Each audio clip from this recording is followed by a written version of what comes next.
Hello friends, welcome to the new episode of my channel. আমি Prince. তো যেটা reply video নিয়ে এসেছি, অনেকদিন একটা প্রপারলি একটা জমিয়ে রিপ্লাই ভিডিও কাউকে দেওয়া হয়নি। কারণ সেরকম কেউ উল্টোপাল্টা রিসেন্ট টাইমে মন্তব্য করা বা যা তা বলা এই ধরনের অহংকারী মানসিকতা অনেকেই রিসেন্ট টাইমে দেখায়নি। কারণ এখন সোশ্যাল মিডিয়াতে অনেক বেশি অ্যাক্টিভ, একটা উল্টোপাল্টা বক্তব্য বলে দিলে তার এফেক্ট কী হতে পারে সেটা আমরা সবাই জানি। যে কারণে অনেকেই এই ধরনের জিনিসপত্র করে না। তো রিসেন্ট টাইমে ওই যে কথায় আছে না, যে অনেক বড়লোক পরিবারের ছেলে রয়েছে যারা হয়তো পড়াশোনায় সেরকম কিছু ভালো টালো হয়তো নয়, কিন্তু গরিব ছেলে মেয়ে হয়তো পড়াশোনা অনেকে ভালো, তাদেরকে নিয়ে খিল্লি করছে, উল্টো পাল্টা বলছে, অহংকারে ভর্তি মন। দেখবেন এরকম অনেক ছেলে মেয়ে রয়েছে। তো সেরকম একজন মানুষকে নিয়ে যে কথাগুলো, যার নাম হচ্ছে ইন্দ্রনীল সেনগুপ্ত, যে ফেলুদা রিসেন্টলি কাজ করেছে, সেটা নিয়ে কথা হবে। তো দেখুন, প্রথম আমি যেটা বলতে চাই, একটা কাজে যখন কেউ অভিনয় করছে তার এটা ভাবা উচিত যে সেই কাজে সমালোচনা আসবে, প্রশংসাও আসবে। আমি প্রশংসাকে অ্যাকসেপ্ট করলাম, প্রশংসা যারা করছে তাদেরকে ভগবানের পর্যায়ে ফেলে দিলাম, যে যারা প্রশংসা করছে তারাই সিনেমায় বোঝে। আর যারা সমালোচনা করছে তাদেরকে এমনভাবে আপনি এমন এমন কথা বলবেন যে তাদের যেন কোনো জ্ঞান নেই, কোনো মূর্খামিতে তারা ভর্তি। এই যে জিনিসটা, এটা একটা খুব বাজে একটা অ্যাটিটিউডের মধ্যে পড়ে। এই যে যারা সমালোচনা নিতে পারে না, তারা বুঝিয়ে দেয় যে তাদের প্রচণ্ড পরিমাণ ফেটে যাচ্ছে সমালোচনা। এটা হচ্ছে সবচেয়ে বড় উদাহরণ।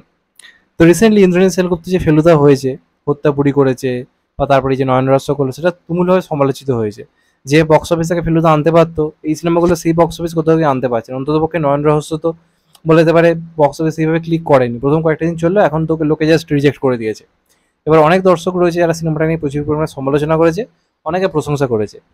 এবার যারা প্রশংসা করেছে তাদেরকে উনি রিসেন্ট একটা ইন্টারভিউতে বলেছেন যে যারা প্রশংসা করছে তাদের ক্লাসই আলাদা, এরকমভাবে তিনি ব্যাখ্যা দিয়েছেন। আর যারা সমালোচনা করছেন তাদেরকে তিনি যেভাবে অ্যাটাক করেছেন, সেটা যারা রিভিউ করেছি আমরা, ধরুন আমি বা আরও যারা করে, যারা সমালোচনা করে তাদেরকেও, আর যে সাধারণ দর্শক ধরুন নন্দনে দেখতে গেছে টিকিট কেটে, বা কোনো মাল্টিপ্লেক্সে 200-250 টাকা টিকিট কেটে সিনেমাটা দেখতে গেছে, পছন্দ হয়নি, যারা বলেছে সন্দীপ রায়রা ফেলুদা করার যোগ্যতা নেই এরকম কিছু, তাদেরকে খুব বাজেভাবে আক্রমণ করা হয়েছে।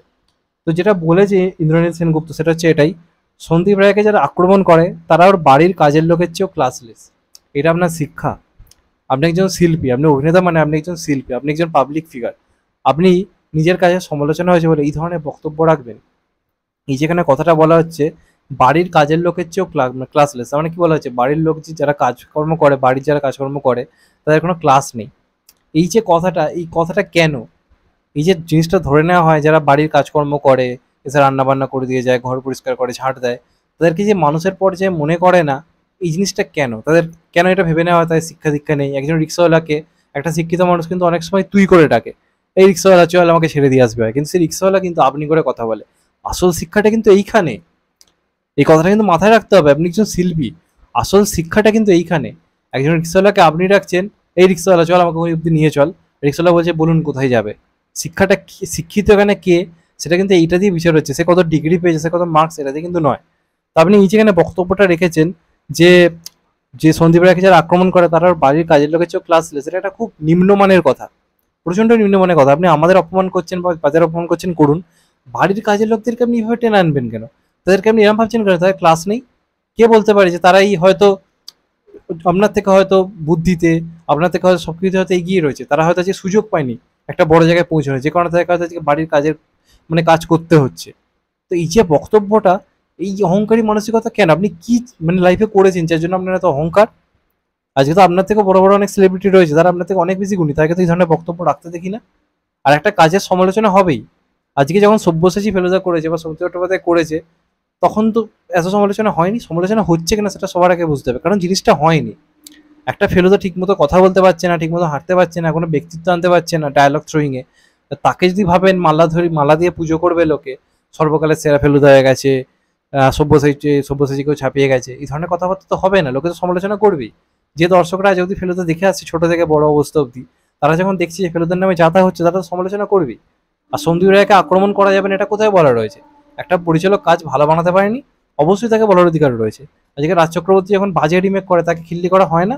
অবশ্যই অধিকার রয়েছে মানুষের, অবশ্যই মানুষের বলার অধিকার রয়েছে যে হ্যাঁ এই কাজটা হয়নি। হ্যাঁ, আপনি এটা বলতে পারেন যে বাজে কথা বলা যাবে না, আমি এখন অব্দি কাউকে বাজে কথা বলতে দেখিনি, কেউই বাজে ভাবে আক্রমণ করেনি, প্রত্যেকের এটাই বক্তব্য যে ফেলুদা করা ছেড়ে দেওয়া উচিত। সত্যি দুনিয়া এতদিন ধরে করছেন, রিসেন্ট টাইম ওনার সেই গুণগত যে মানটা সেটা হচ্ছে না, এটা তো অস্বীকার করার কোনো জায়গায় নেই। আজ থেকে 20-25 বছর আগে উনি যখন টেলিফিল্মে যে ফেলুদা বানাতেন, অনেক কম মানে তখন টেকনিক্যাল দিক ছিল, অনেক ভালো মানের যে ক্যামেরা ছিল তা নয়। এখন তিনি যে ধরনের ফেলুদা বানাতেন, আজকে উনি টেকনিক্যালিটি সমস্ত দিক থেকে অনেক পিছিয়ে থাকা ফেলুদা বানাচ্ছেন। তো স্বাভাবিকভাবেই সমালোচনা হবে।